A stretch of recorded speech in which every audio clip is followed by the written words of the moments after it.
Welcome to Hypnos Stories. I am so glad you're here tonight. Before we begin, I want to take just a moment to say something to you directly. If you enjoy this channel, if these stories have helped you find rest on a difficult night, or given you a few hours of peace in the middle of a busy week, please consider leaving a like on this video. It takes just a second, and it means more than you might think. And if you haven't already, please subscribe to Hypnos Stories. Subscribing is completely free, and it ensures that new stories find their way to you each week. Stories inspired by ancient mythology, by the wonders of the natural world, by the deep and quiet places that exist just beyond the edges of ordinary life. We also love hearing from you in the comments. If there is a story you would like us to tell, a myth you have always been curious about, a place in the natural world you would like to visit through sound and imagination, a civilization whose gods and heroes you would like to know better, leave it in the comments below. Every suggestion is read. Every story request is considered. This channel exists because of you, and it grows because of you, and the stories we tell are shaped, more than you might realize, by what you ask for. So thank you for being here, for listening, for trusting us with your nights. And now, let us begin. Find a comfortable position. Let your body settle completely into whatever is beneath you. Feel the weight of your shoulders, releasing the weight of your arms, heavy and warm, the weight of your legs, sinking deeper. Take a slow breath in through your nose. Hold it gently for just a moment, and let it go, slowly, through your mouth. Again, breathe in and out. With every breath, the day grows further away. The noise of it, the urgency of it, all of it softening now, dissolving like mist in the quiet of an early morning. There is nothing left to carry tonight, nothing left to solve, nothing left to prove, nothing left to finish, just this moment, just this darkness, just this breath. You have made it through another day, whatever that day contained, whatever it asked of you, whatever it took from you, whatever it left unfinished and waiting for tomorrow. It is behind you now. And this moment, right here, right now, belongs entirely to you. No obligations, no demands, no one needing anything from you. Just rest. There is a story waiting for you tonight. An ancient story. A story that has been told and retold for thousands of years, because something in it is true in a way that goes deeper than facts, deeper than history, deeper than anything that can be fully explained. It is a story made for exactly this moment, for exactly this quietness, for exactly the kind of rest that your body is already beginning to find. So breathe and let go and follow me. Tonight, I am going to tell you about the most beloved of all the Norse gods. Not the most powerful, not the most clever, not the most feared, the most beloved. There is a difference, and it matters enormously for this story. Power can be taken. Cleverness can be outmaneuvered. Fear dissolves when the thing that inspired it is no longer present, but love, the particular kind of love that the old Norse stories describe, gathering around Baldur like light gathers around a flame. Love of that quality is something rarer and more fragile, and in the end, more consequential than any of those other things.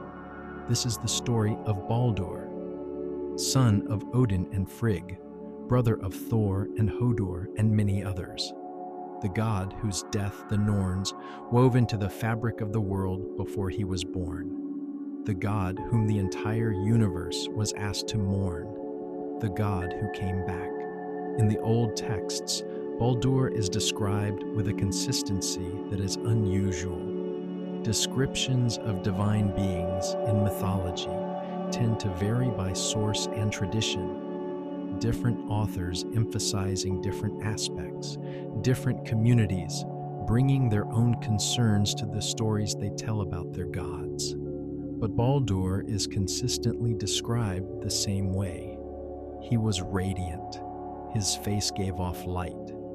Not literally, or not only literally, but in the way that certain presences give off something that functions like light, a quality that makes the spaces they inhabit feel warmer, and the people in those spaces feel more themselves. He was wise, not the hard-won wisdom of someone who had sacrificed an eye and hung on a tree. That was his father's kind of wisdom, earned through deliberate suffering and long effort. Baldur's wisdom was different, gentler, more intuitive, the kind of understanding that does not need to be argued for because it simply is the way certain truths simply are, accessible to anyone willing to be still enough to receive them. He was good. This word, in the context of the Norse gods, carries weight that it does not always carry in everyday usage. The Norse gods were not, as a group, consistently good in the moral sense. They were powerful, clever, capable, fierce. They had their moments of generosity and their moments of cruelty and their long stretches of simply pursuing their own interests with the single-mindedness of beings who had existed long enough to know what they wanted. Baldur was genuinely good, not perfectly good, not a god without flaws or complexity, but oriented toward goodness in a way that was fundamental to his nature, not a choice he made, but a quality he simply had. The way certain people simply have a quality of warmth that is not performed and cannot be taught. Let that quality of goodness settle into you now. Not aspiration toward goodness, but the presence of it, simply existing. Breathe and rest. The dreams began in the last years before everything changed, not ordinary dreams. Baldur was not someone who suffered from ordinary bad dreams. His nature was too light for that, too fundamentally oriented toward warmth and openness for the darkness that ordinary nightmares inhabit. These were different, heavy in a way that had nothing to do with fear exactly, and everything to do with the specific quality of knowledge, arriving before it can be fully understood. He would wake from them, and the hall would be exactly as it always was, warm and gold-lit. The sounds of Asgard moving through the day outside, everything in its ordinary place, but something in the quality of the air felt different, as if the dreams had left a residue, as if something that had previously been very far away had, in the night, taken a few steps closer. Baldur did not describe the content of the dreams in detail to the other gods. He described the feeling of them, and the feeling was this: he was going to die, not eventually. Not in the abstract way that mortality works, the slow accumulation of years, and the eventual cessation that awaits everything with a body.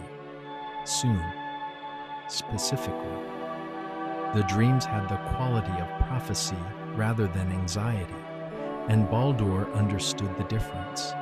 He had grown up in Asgard.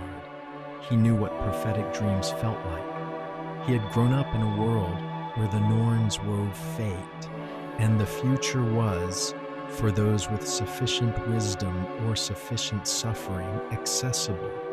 He brought the dreams to his parents. Odin listened with the particular expression of someone who has already looked into certain truths and is now watching another person arrive at the same place. He said nothing immediately. He went to the well of Mimir. He sacrificed again, though the texts do not specify exactly what. Perhaps the sacrifice of having to know, of drinking from the well that gives wisdom at the cost of everything ignorance protects you from. And he confirmed what Baldur had already understood. The dreams were not anxiety, they were information. His son was going to die. Frigg heard this and did what mothers do when given information that something is going to harm the person they love most in the world. She decided to prevent it. Let that decision settle into you now. The particular courage of deciding to act against what has been foreseen. The love that does not accept fate quietly. Breathe and rest. Baldur was the most beloved of all the Norse gods. When his mother Frigg learned he was going to die, she did something no one had ever done before. She traveled the entire world, every realm, every creature, every stone and tree and river and metal and disease. And she asked each one to make a promise not to harm her son. Fire swore it, water swore it, iron swore it, stone swore it. Every animal, every bird, every serpent, the entire world promised. And for a time, it worked. But there was one thing she forgot to ask. Something so small and so young that she passed it by without thinking. The mistletoe. And that one small oversight would change everything. This is Baldur, the god who could not be defeated. A sleep story on Hypnos Stories. Frigg traveled for a long time, across vast distances, with a patience that had nothing patient about it. It was the specific driven focus of someone who has a very clear purpose and will not stop until that purpose is accomplished. She went to every realm. She spoke to every being she encountered. She asked each one, every tree, every stone, every metal, every disease, every animal, every bird, every serpent, every creature of the earth and water and sky, to make a vow not to harm Baldur, a vow that carried weight, the kind of vow that in the Norse understanding bound the one who gave it with you something close to physical reality. A promise made in the old way was not simply a statement of intention, but a real constraint, a thread woven into the structure of what was possible. And everything she asked agreed.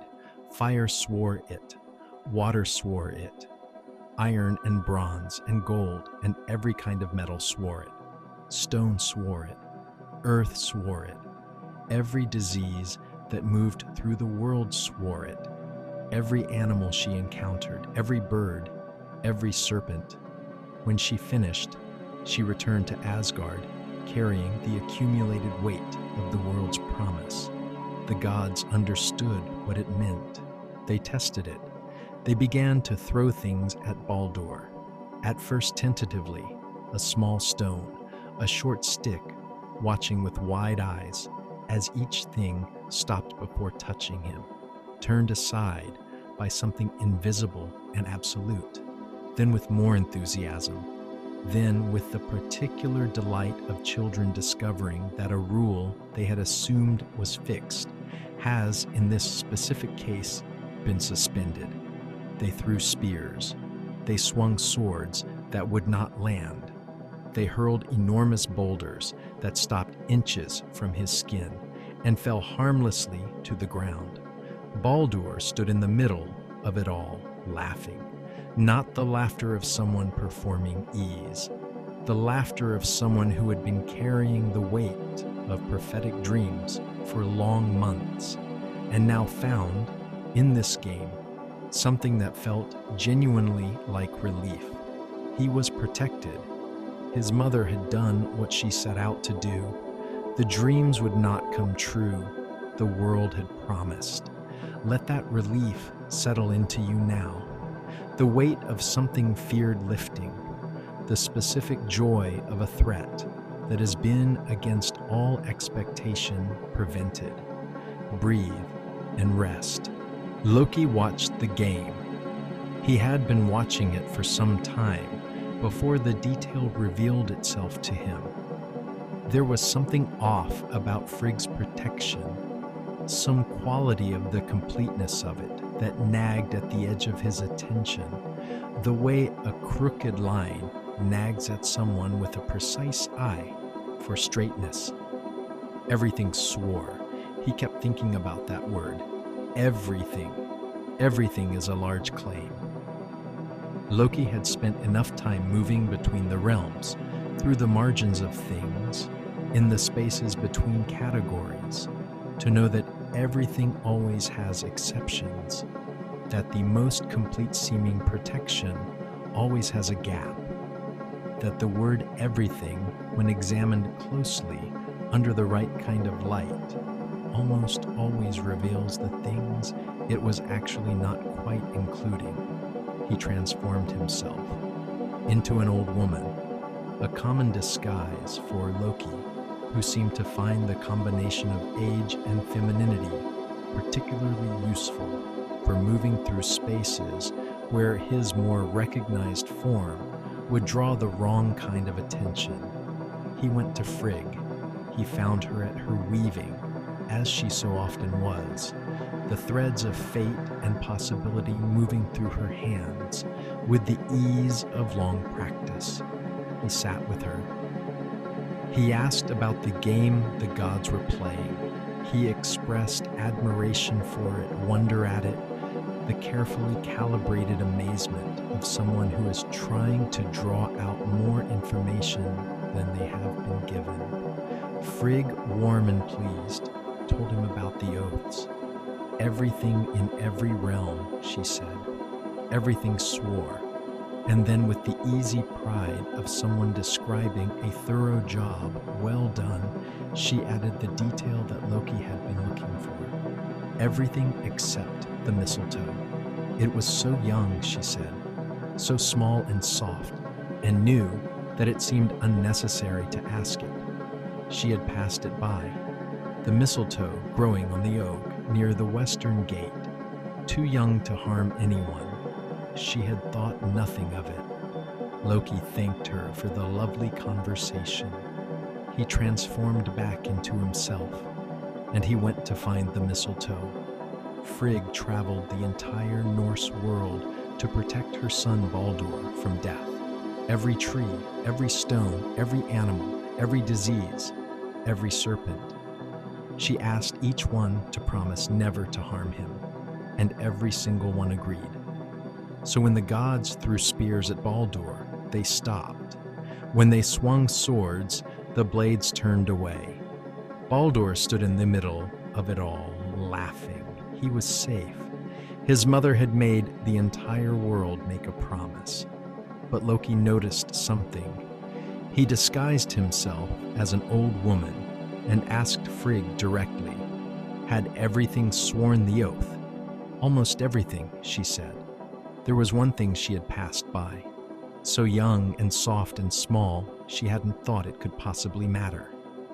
The mistletoe. Loki smiled and went to find it. This is Baldur, the god who could not be defeated. A sleep story on Hypnos Stories. Let the weight of that small oversight settle into you now. The single gap in an otherwise perfect protection. The one small thing that was left out of the asking. Breathe and rest.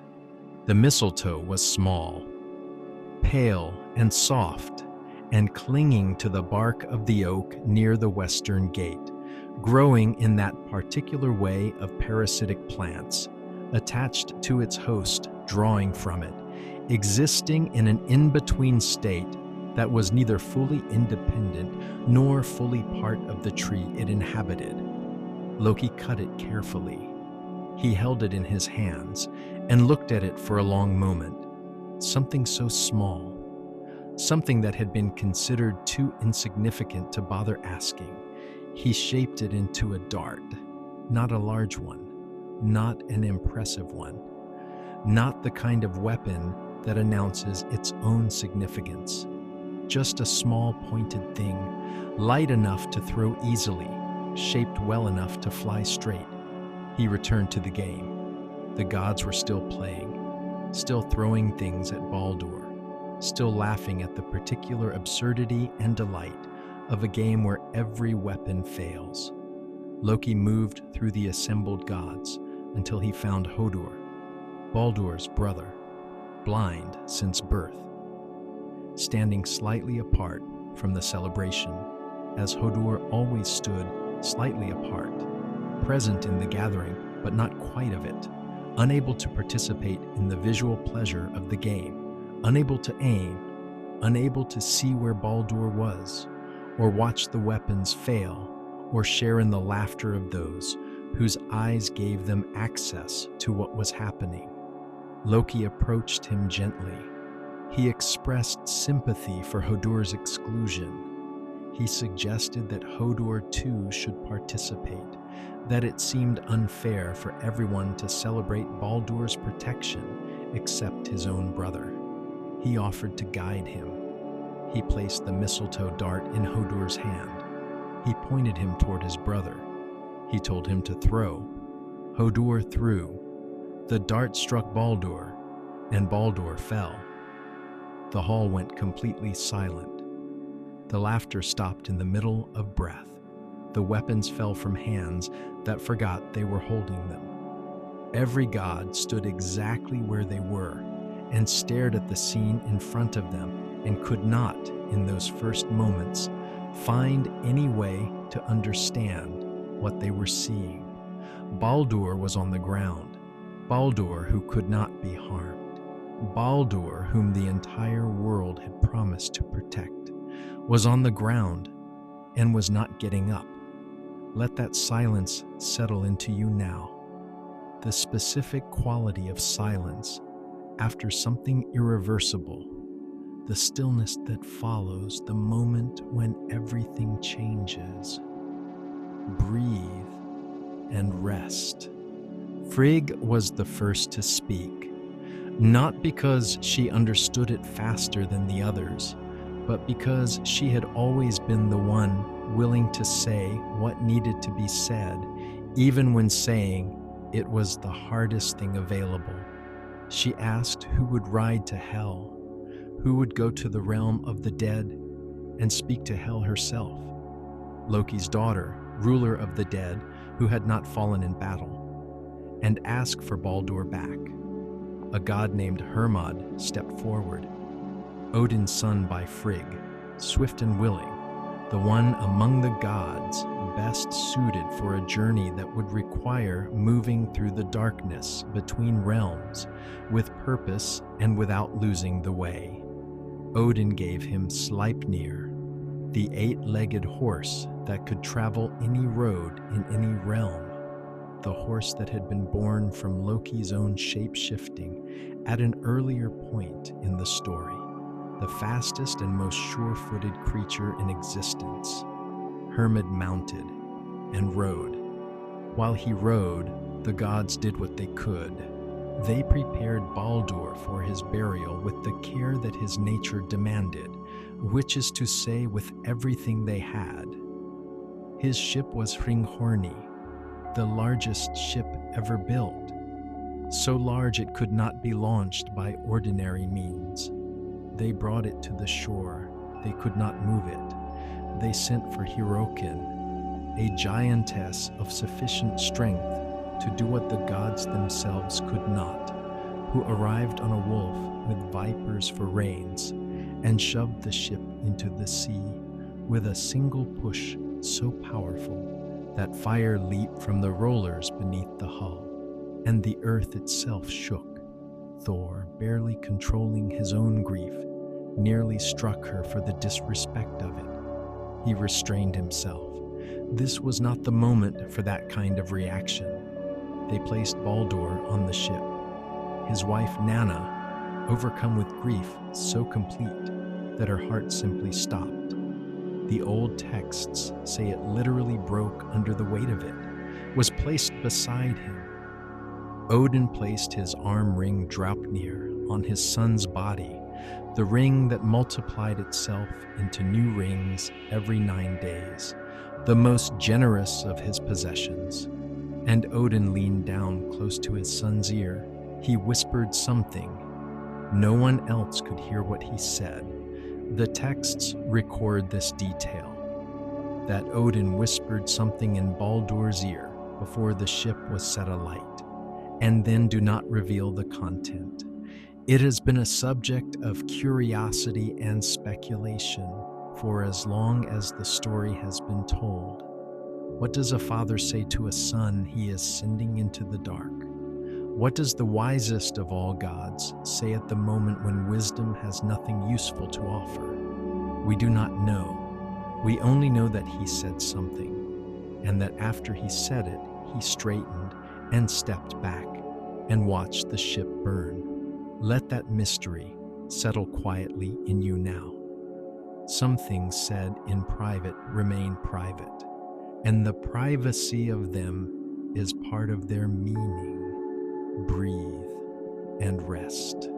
Hermod rode for 9 days and 9 nights, through darkness that deepened with each day, through landscapes that became progressively less like anything above ground, through regions where the sound of the living world faded entirely and was replaced by the specific quality of silence that exists only in places the living were not designed to inhabit.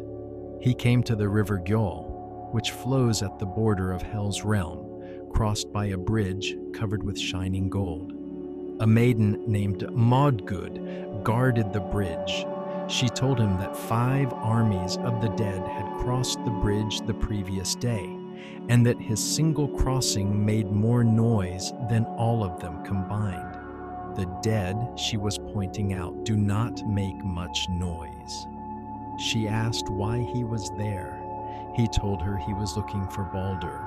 She told him Baldur had passed that way already, downward and northward toward Hell. He continued. He came to the gates of Hell's domain. They were locked. He urged Sleipnir forward, and the horse leaped the gate as if it were a minor obstacle rather than the barrier between the living world and the permanent dark. Inside, he found a hall.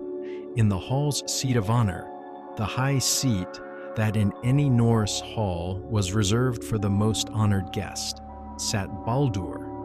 Hermod spent the night there. In the morning, he went to Hell and made his request. He asked for Baldur back. He explained the grief of the gods, the grief of the world, the love that everything in creation bore for the god who had been taken from them. Hell listened. She was not cruel in her listening. She was not indifferent.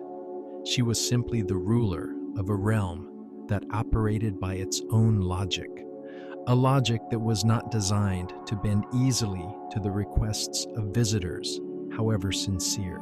She set her condition. If every being in the 9 worlds, every creature, every plant, every stone, everything that could weep, would weep for Baldur, she would release him. If even one thing refused, he stayed. Hermod rode back to Asgard with this message. When Baldur died, his brother Hermod rode into the underworld on Odin's 8-legged horse to ask for him back. He crossed the bridge of gold over the river of the dead. He leaped the gates of Hell's domain. He found Baldur seated in the place of highest honor. Even in death, the most beloved god was treated as the most honored guest. Hermod asked Hel to release him. Hel listened. Then she made her condition. If every single thing in the 9 worlds would weep for Baldur, she would let him go. Every tree, every stone, every animal, every creature that could shed a tear. If even one thing refused, Baldur stayed. The gods sent messengers throughout all the worlds, and everything wept. Everything except one. This is Baldur, the god who could not be defeated. a sleep story on Hypnos Stories. Let that condition settle into you now. The weight of asking the entire world for a single thing, and the fragility of a condition that depends on every last one. Breathe and rest. The messengers went out across all the realms with the message that Hel had given Hermod, delivered now to everything in existence. Weep for Baldur, and he will be returned to us. And everything wept. The gods wept openly, without any of the restraint that power sometimes imposes on grief. The humans on Midgard wept, though many of them were not entirely sure why, feeling only the specific weight in the air that signals something important has been lost somewhere that they cannot quite identify. The trees wept, moisture gathering on their branches and falling, which is the closest a tree can come to tears. The animals wept in their own ways, the birds falling silent, the wolves giving long calls to empty skies. The stones wept, damp with something that was not rain. The metals wept, the diseases wept, the rivers ran higher. The sea, which is too large to weep in any simple way, seemed heavier somehow, its surface darker and less reflective, as if it too was registering the weight of the loss. Everything wept. The messengers moved through the realms, gathering its responses, each one a confirmation that the condition was being met, that Baldur's return was becoming possible with each new tear shed by each new part of the world. And then in a cave, they found something that was not weeping, a giantess who called herself Thok. The name means gratitude, which is its own kind of bitter joke. She sat in her cave and told the messengers that Baldur had never done anything for her. She said, "Let Hel keep what she has." She would not weep. The messengers understood, most of them, probably, what they were looking at, the posture, the language, the specific quality of refusal. They knew who sat in that cave behind the name Thok, but knowing and being able to do something about it were different things.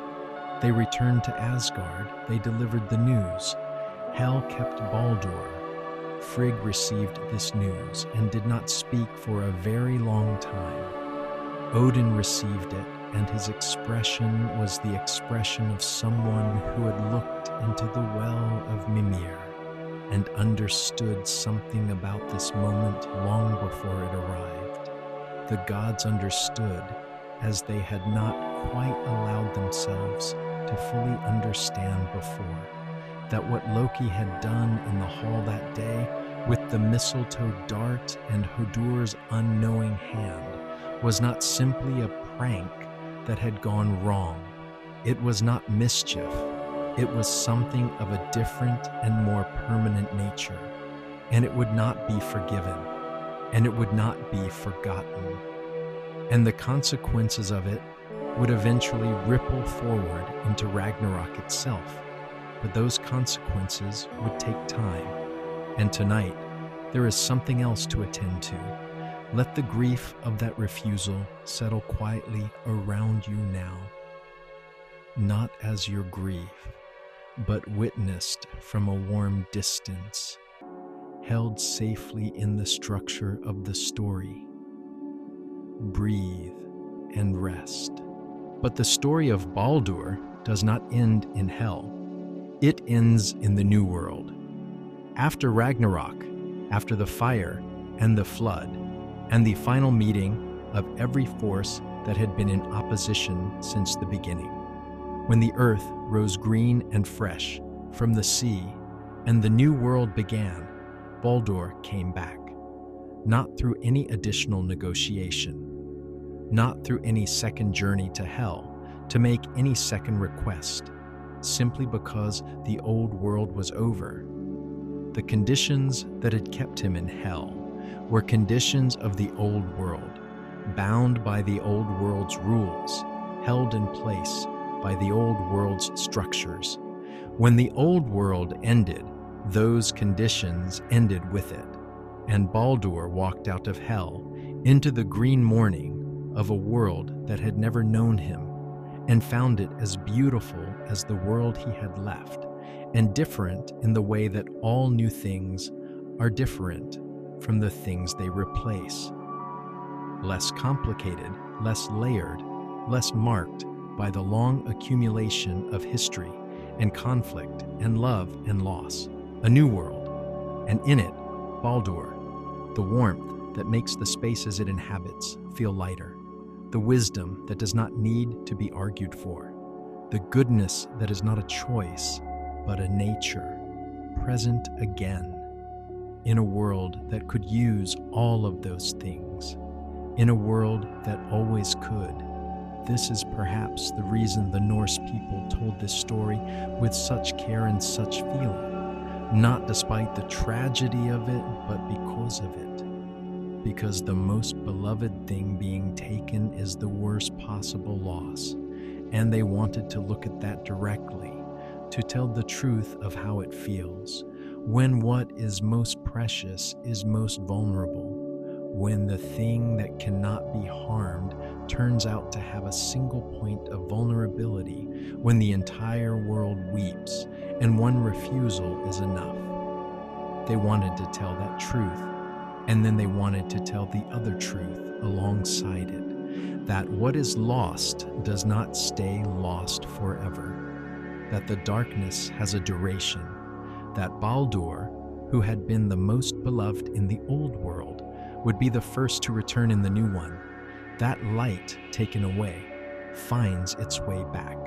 This is always, in the end, what the Norse stories are about, not the darkness, not the ending, but what comes after, the green world rising, the beloved returning, the light finding its way back through every obstacle and every locked gate and every single refusal, finding its way back, as it always does. And now the story is complete. Baldur is in the new world, walking through green fields that have never been walked before, beside his brother Hodur, who is beside him again. Both of them returned, both of them together. Odin's whispered words on the burning ship finally understood, not through anyone telling us what he said, but through everything that came after. This was what he said: "You're coming back," and you are, and now you rest, in the quiet that follows a long story, in the warmth that is still here, even at the end of the telling, in the knowledge that the light finds its way back, always, as it has, as it will. Good night. And so the story ends, as all stories must end, not with a final tidy resolution that leaves nothing unresolved, but with the quiet sense that something has been completed, that a journey has been made, that you have traveled somewhere ancient and returned gently to this moment, to this darkness, to this warmth, to this slow and steady breath.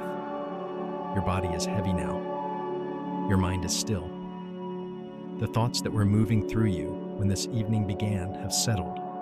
The way leaves settle after a long wind has passed through them, slowly and completely, until the air is still again, and the only sound is the quiet of a world at rest. There is nothing left to carry, nothing left to figure out, nothing waiting for you in this moment except the rest that your body has been asking for, and that you have finally given it permission to take. You have done enough today. You have been enough today. Whatever the day asked of you, you met it. And now it is time to let the day go, completely, without reservation. The way the sun lets go of the sky each evening, completely and without hurry, trusting that it will rise again when it is time, trusting that the night will hold what the day has released. Let your breath find its own rhythm now. slower than before, deeper than before. The breath of someone who is no longer trying to do anything at all, just breathing, just being, in and out, in and out. The ancient world is quiet tonight. The gods have returned to their halls. The heroes have found their rest. The rivers and the forests and the deep places of the earth are still. And you are part of that stillness now, held by it, carried by it, safe within it. There is nowhere you need to go tonight, nothing you need to become, no version of yourself that needs to be maintained or performed or presented to anyone, just you, here in the dark, breathing, resting, already without any effort at all, doing exactly what you need to do. If sleep comes now, let it come. Welcome it the way you would welcome an old friend, arriving after a long journey, without fuss, without ceremony, with only the simple and complete relief of something that belongs arriving exactly when and where it belongs. And if sleep takes a little longer, that is all right too. There is no urgency here, no deadline, no correct pace at which sleep must arrive. Just this breath, and this one after that. Each one carrying you a little further from the day, a little deeper into the quiet, a little closer to the rest that is already waiting for you just beneath the surface of this moment. We will be here again.